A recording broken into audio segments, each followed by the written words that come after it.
Welcome students. हम लोग NCERT 4.4 determinant का एनसीईआरटी 12th क्लास में 4.4 हम लोग पढ़ने जा रहे हैं, जिसमें क्वेश्चन नंबर 1 का 1, 2 का 2, 3, 4, 5 इतना हम लोग देखेंगे। 5 क्वेश्चन देखने वाले हैं। इसके लिए मेरी सलाह है डिटर्मिनेंट 5 पहले पढ़ लें। डिटर्मिनेंट थियरी का 5वां पार्ट आप पहले पढ़ लें, आपको सुविधा होगी। अब जैसे क्वेश्चन नंबर 1 और 2 के लिए यही कहा है कि इसमें सभी अवयवों का उपसारणिक और सहखंड लिखें। तो पहले तो आप चिन्ह जान लें, प्लस माइनस माइनस प्लस, ये तो जानते होंगे। किसी स्थान का चिन्ह बताने के लिए हम लोग उस स्थान का रो कॉलम जोड़ते हैं। जैसे यहाँ पर रो और कॉलम 1 1 2 हुआ, सम है, प्लस इस स्थान पर रो 1 कॉलम 2 1 और 2 3 हुआ, विषम है तो चिन्ह माइनस। इस प्रकार से हम लोग चारों ले लिए। अब हम यहाँ चलिए घेरा ऐसे बनाते हैं सदस्य का, और फिर उपसारणिक का, और फिर सहखंड का। मेंबर उपसारणिक को माइनर बोलेंगे हम लोग, अंग्रेजी में याद ही होगा, और सहखंड को हम अंग्रेजी में कोफैक्टर बोलते हैं, ये भी याद ही होगा, है ना। तो सदस्य है आपका 2 -4 0 और 3, यही ना 4 है। Very simple. अरे भाई कोई झमेला ही नहीं है, 4 ही तो हैं। माइनर लिखने में तो करना क्या है, जैसे 2 का आपको लिखना है तो 2 का रो भी छोड़े या कॉलम भी छोड़े, बस 3 हो गया। आपको -4 का लिखना है तो माइनस का रो भी छोड़े और कॉलम भी छोड़े, 0। आपको 0 का लिखना है तो 0 का कॉलम और रो दोनों छोड़े, -4। और आपको 3 का लिखना है तो 3 का कॉलम और 3 का रो छोड़े, बस 0 हो गया। अब सहखंड लिखना है तो यही चीज़ फिर से लिखेंगे चिन्ह लेकर के, लेकिन इस जगह का चिन्ह प्लस है, इस जगह का चिन्ह जो है माइनस है। -4 का चिन्ह माइनस है तो -4 के लिए माइनस, 0 वाला चिन्ह माइनस है तो 0 के लिए माइनस, 3 वाला चिन्ह प्लस है तो प्लस। कोफैक्टर जस का तस जो है, मतलब माइनर उपसारणिक जो है जस का तस यहाँ से उठाते हैं हम लोग। तो एक तरह से ये 3 आया, 0 आया, ये 4 आया, 0 आया, यही तो है। ये आपका 1 का पहला हुआ। आइए इसी में मैंने आपसे कहा है 2 का दूसरा। आइए 2 का दूसरा देखते हैं, वीडियो यहाँ दिखेगा ना। 2 का दूसरा इस बार है 1 0 4 3 5 -1 0 1 2। मैं थोड़ा डायरेक्ट करने वाला हूँ। मेंबर और उपसारणिक का अंग्रेजी माइनर, और कोफैक्टर सहखंड का अंग्रेजी कोफैक्टर। चिन्ह याद ही होगा, plus minus plus minus plus minus plus minus plus, ये हुआ हम लोग का। अब देखिए कैसे करेंगे हम लोग। थोड़ा सा मैं डायरेक्ट करने वाला हूँ, इसलिए ध्यान आपको देना होगा। मैं पहले R1 का सदस्य ले रहा हूँ। R1 1 0 3। माइनर लिखने में करना क्या है, 1 का रो छोड़े और 1 का कॉलम छोड़े, ये छोड़े, यही ना दोनों, 2 इधर और 2 इधर, ये बचा है। तो इसका डिटर्मिनेंट 5 दूनी 10 घटाओ -1, है ना। 10 घटाओ -1 क्या हो गया, प्लस हो गया। माइनस माइनस 2 बार, ये 11 हुआ। दिख रहा है कि और बड़ा लिखें। अच्छा, उसके बाद 0 का भी कॉलम छोड़े और रो छोड़े, तो यही 2 बचा, 3 0। इसका डिटर्मिनेंट 3 गुना 2 6 घटाओ 0 गुना -1, 6 घटाओ 0, ये 6 हो गया। और फिर इस 3 के लिए 1 0 3 है ना, नहीं R1 में 1 0 4 है, तो 4 का रो छोड़े और कॉलम छोड़े, ये दोनों बचा। 3 5 और 0 1, तो 3 एकम 3 घटाओ, मतलब तिरछे तिरछी गुना होगा, 3 एकम 3 घटाओ 0 गुना 5 0, 3 घटाओ 0 3 हुआ। कोफैक्टर्स लिखने के लिए 1 0 4, ये पहला लाइन है, चिन्ह होता है प्लस माइनस प्लस, और जो आया है जस का तस, जो आया है 11 6 3 हो गया। मेंबर हो गया, माइनर हुआ, कोफैक्टर। R1 मैंने लिखा। आओ R2 की बात करें। R2 में मेंबर है 3 5 -1, आओ भाई 3 का ऐसे रो और कॉलम छोड़े, बीच वाला लाइन ये छोड़े और ये छोड़े, तो ऊपर वाला दोनों और नीचे वाला दोनों बचा। तो 0 गुना 2 0 और घटाओ 4 एकम 4, 1 गुना 4 है, तो 0 घटाओ 4 यानी कि -4। फिर इस 5 के लिए 5 का कॉलम और 5 का रो छोड़े, तो ये कोने पर ये दोनों और ये दोनों बचे। डिटर्मिनेंट इसका 1 गुना 2 2 और घटाओ 0 गुना 4, तो 0 गुना 4 0 होगा। 2 घटाओ 0 2 हुआ। -1 का -1 का कॉलम और रो छोड़े, तो ऊपर वाला ये दोनों और ये दोनों बचा। 1 एकम 1 घटाओ 0 गुना 0 0, 1 घटाओ 0 1। 3 5 -1 ये वाला है, इसका चिन्ह है minus plus minus plus minus, तो और बस यही वाला ज्यों कहते हो -4 2 1 हो गया। तो ये 4 हुआ, ये 2 हुआ और 1 माइनस हुआ। अच्छा R3 का मेंबर R3 का मेंबर R3 का मेंबर है आपका 0 1 2। माइनर पहले लिखते हैं 0 वाला, ऐसे रो और कॉलम छोड़ के, ये 0 है, ये 5 है, ये 1 है। तो 0 वाला रो छोड़े या कॉलम छोड़े, तो ये चारों बचे। 0 गुना -1 0 हुआ, और -5 गुना 4 20 हुआ, -20। 1 के लिए, इसके लिए 1 का रो छोड़े और कॉलम छोड़े, ये दोनों और ये दोनों, ये 4 बचे। तो इसमें 1 गुना -1 आ घटाओ 4 3 गुना 4 12, -1 घटाओ 12 -13। और 2 के लिए 2 का रो और कॉलम छोड़ के ये दोनों और ये दोनों बचे, तो 1 गुना 5 5 आ घटाओ 3 गुना 0 5 घटाओ 0 5 हुआ। फिर इनका स्थान चिन्ह प्लस माइनस प्लस, -20 -13 और 5, तो ये हो गया आपका -20 13 हो गया और ये हो गया 5। ये हुआ हम लोग का। इस प्रकार से ये 2 का दूसरा सवाल बन गया। थ्योरी मैंने क्या बताया है कि किसी लाइन के मेंबर को उसी वाले कोफैक्टर से संगत गुना करके जोड़ देंगे तो डिटर्मिनेंट। तो अगर हम 1 गुना 11 0 गुना -6 4 गुना 3 करके जोड़ देंगे तो डिटर्मिनेंट का मान, या R2 वाले मेंबर को इसके कोफैक्टर से गुना करके जोड़ देंगे तो डिटर्मिनेंट का मान, या R3 वाले मेंबर को उसके कोफैक्टर से गुना करके जोड़ देंगे तो डिटर्मिनेंट का मान। ये क्वेश्चन नंबर 2 का दूसरा हुआ।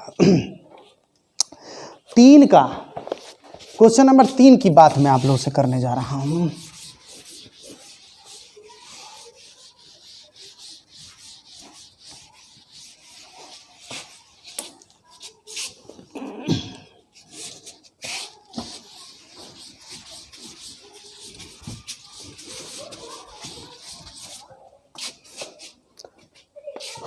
क्वेश्चन नंबर 3 में कह रहा है, एक डिटर्मिनेंट दे दिया है, कह रहा है 5 3 8 और 2 0 1 1 2 3। कह रहा है दूसरी पंक्ति के अवयवों के सहखंडों का प्रयोग करके इसका मान ज्ञात करे। तो ये दूसरी पंक्ति का अवयव हुआ है ना, R2 के सदस्य ये है 2 0 1, और कोफैक्टर्स भी लिख लेते हैं यहीं पे, R2 के सदस्य और कोफैक्टर्स। अच्छा चिन्ह तो याद होगा ना, plus minus plus minus plus minus plus minus plus, जरूरत पड़ेगा। कोफैक्टर्स हमको कैसे लिखना है, 2 वाला कोफैक्टर लिखना है तो 2 वाला पहले चिन्ह लेंगे, और तब 2 वाला रो और कॉलम छोड़ करके, 2 वाला रो छोड़े और 2 वाला कॉलम छोड़े, तो ऊपर वाला ये दोनों 3 8 और नीचे वाला 2 3 बचा। इसका डिटर्मिनेंट ये चारों है, तो 3 3 9 घटाओ 8 दूना 16, 9 घटाओ 16, 9 में से 16 गया -7, तो ये हो जाएगा आपका +7, अंदरों -7 और बाहर वाला भी माइनस। 0 का स्थान चिन्ह प्लस, 0 का ये स्थान चिन्ह प्लस, 0 का रो छोड़े या कॉलम छोड़े, तो ये कोना और ये कोना बचा, ये चारों का डिटर्मिनेंट। तो 5 3 15 और घटाओ 1 8 8, 15 घटाओ 8 कितना हो गया आपका 7 हो गया। और एक का कॉलम छोड़े और रो छोड़े, तो ये दोनों और ये दोनों बचे। डिटर्मिनेंट इसका, अब ये बीच वाला लाइन नहीं है, 5 3 है और 1 2 है, तो 5 दूनी 10, हाँ इसका चिन्ह है माइनस, 5 दूनी 10 और घटाओ 3 है ना, 1 का चिन्ह है माइनस, सो माइनस दिया मैंने, -7। अब डिटर्मिनेंट का मान, तो भाई आपको मैंने कहा है कि को फैक्टर लीजिए, इसको संगत को फैक्टर से गुणा की, सॉरी सदस्य लीजिए और संगत को फैक्टर से गुणा कीजिए। तो 2 का को फैक्टर 7, 0 का को फैक्टर 7, 1 का को फैक्टर -7। सदस्य लीजिए और संगत को फैक्टर से गुणा करके जोड़ दीजिए, यही हुआ डिटर्मिनेंट का मान। तो 2 7 14 जोड़ 0 घटाओ 7, 14 में से 7 गया 7, आंसर। ये है आपका क्वेश्चन नंबर 3। आइए अब 4 5 की बात करें, 4 और 5 की बात करते हैं, है ना। फोटो तो आपने ले लिया होगा, स्क्रीनशॉट इसका मैं बता रहा हूँ इसी में आगे। लास्ट बस अभी यहाँ क्वेश्चन नंबर 4 और 5 बचा हुआ है, लेकिन 5 काफ़ी आसान है। पहले 5 ही देख लेते हैं या 4 देख लेते हैं, 4 का हिंट में दे देता हूँ। 4 में ऐसे लिखा हुआ है 1x y z 1 y z x 1 z x y, ऐसे डिटर्मिनेंट दिया है। और कह रहा है तीसरा स्तंभ का प्रयोग करके इस डिटर्मिनेंट का मान ज्ञात करें। अगर तीसरा स्तंभ का प्रयोग करके मान निकालिएगा तो आपका मान दूसरा आ जाएगा। किताब में आंसर दिया है दूसरा, किताब में आंसर दिया है फैक्टराइजेशन फॉर्म में, गुणनखंड रूप में। तो तीसरा स्तंभ से विस्तार कीजिए, लेकिन कुछ नियमों का प्रयोग कर लीजिए। जैसे आपको पता है कि 3 1 है तो 2 1 को 0 बना दीजिए, एक बार r1 घटाओ r2 कर लीजिए, फिर r2 घटाओ r3 कर लीजिए, r1 घटाओ r2 में 1 घटाओ 1 0, x घटाओ y z घटाओ zx, 1 घटाओ 1 0, थोड़ा मैं जल्दी बना रहा हूँ, zx घटाओ xy और 1 zxy। जो कॉमन हो सकता है कॉमन कर लीजिए। देखिए थोड़ा नियमों का प्रयोग करके लास्ट में तीसरा ही स्तंभ से विस्तार कर देंगे तो हो जाएगा। 0 x माइनस वाई, इसमें देखिए z कॉमन हुआ तो y माइनस एक्स, हाँ माइनसो कॉमन हो गया तो माइनस वाई प्लस एक्स। तो ये माइनस वाई प्लस एक्स और x माइनस वाई अब सेम चीज़ है। 0 y माइनस जेड, और यहाँ कॉमन हुआ माइनस एक्स तो minus z plus y, 1 z x y. अब यहाँ पहला रो से x माइनस वाई और दूसरा रो से y माइनस जेड कॉमन हुआ तो 0 1 minus z, 0 1 minus x, 1 z x y. अब जो क्वेश्चन में कहा है तीसरा स्तंभ से विस्तार कीजिए, तो अब 3 गो फैक्टर में से 2 गो फैक्टर मिल ही गया है। x माइनस चक्रीय डिटर्मिनेंट है, y माइनस जेड आ ही गया। अब r3 से विस्तार यानी minus Z minus X X Y, इन सब का चिन्ह plus minus plus plus minus plus, ये जेड के साथ माइनस जेड के साथ इसका कॉलम और रो छोड़ देंगे तो ये 0 घटा 1, इसके साथ इसका रो और कॉलम छोड़ देंगे तो ये दोनों बचा है 0 घटा 1, और यहाँ एक्स वाई के साथ 0 घटाओ 0। तो पता चलेगा आपको x घटाओ y घटाओ z, ये है माइनस जेड गुना माइनस 1 प्लस जेड, और ये माइनस माइनस 3 बार माइनस गुणा है माइनस एक्स, तो आ गया किताब वाला आंसर।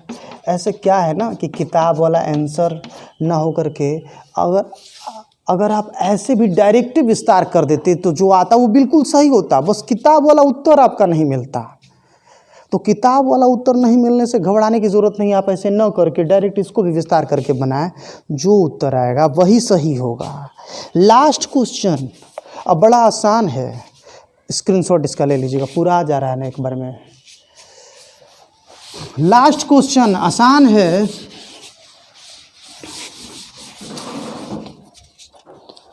क्वेश्चन नंबर 5, कह रहा है कि यदि डिटर्मिनेंट बराबर है A11 A12 A13 A21 A22 A23 A31 A32 A33 है ना, इसका कोफैक्टर्स बड़ा ए से सूचित हो रहा है। ऐसा कीजिएगा ना कि आपका वीडियो यहाँ से लेके यहाँ तक में दिखे। A11 A12 A13 A21 A22 A23 A31 A32 सदस्य है AIJ, कोफैक्टर है AIJ। किताबे में लिख दिया है, कह रहा है कि AIJ का सहखंड है AIJ, छोटा a का। अब 4 गो ऑप्शन दे के पूछ रहा है कौन सही है, कौन डिटर्मिनेंट का मान है। तो भाई जिस ऑप्शन में आपको ऐसा दिखेगा कि जो रो का मेंबर है उसी रो का कोफैक्टर है, तो संगत गुणन का योग डिटर्मिनेंट का मान होगा। और अगर उल्टा होगा तो ना। तो इसमें आपका चौथा ऑप्शन डी है आपका A11 A11 A21 A21 A31 A31। इसमें क्या है ना, पहला कॉलम का मेंबर और पहला कॉलम का कोफैक्टर, संगत गुणन का योग, यही है डिटर्मिनेंट का मान। ये है आपका 5वां। तो हम लोग का एक्सरसाइज 4.4 ख़त्म हुआ है ना। Thank you all. जहाँ तक हो सके खुद बनाइए, बाकी लोगों को लाभ पहुँचाइए।